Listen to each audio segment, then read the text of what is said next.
गेले 8 ते 10 दिवस राधानगरी तालुक्यामध्ये पावसाची संततधार सुरू आहे।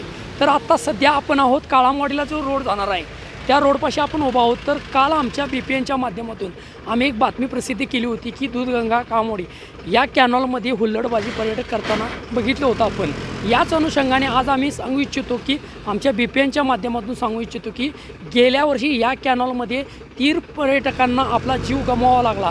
याच अनुषंगाने आम्ही असे पर्यटकांना आवाहन करतो की त्या ठिकाणी पोलीस प्रशासनाने सुद्धा व तहसील प्रशासनाने सुद्धा तिथं बंदोबस्त आता लावण्यात आलेला आहे। तरी प्रशासनाच्या ज्या काही सूचना असतील सूचनेचं पालन पर्यटकांनी सुद्धा तंतोतंत पालन करावं असं आम्ही BPNच्या माध्यमातून आवाहन करत आहोत। कुठलाही अनुचित प्रकार घडू नये, असे कुठले कृत्य करू नये।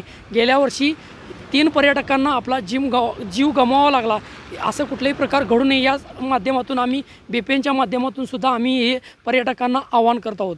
BPNसाठी राधानगरीहून उत्तम पाटील।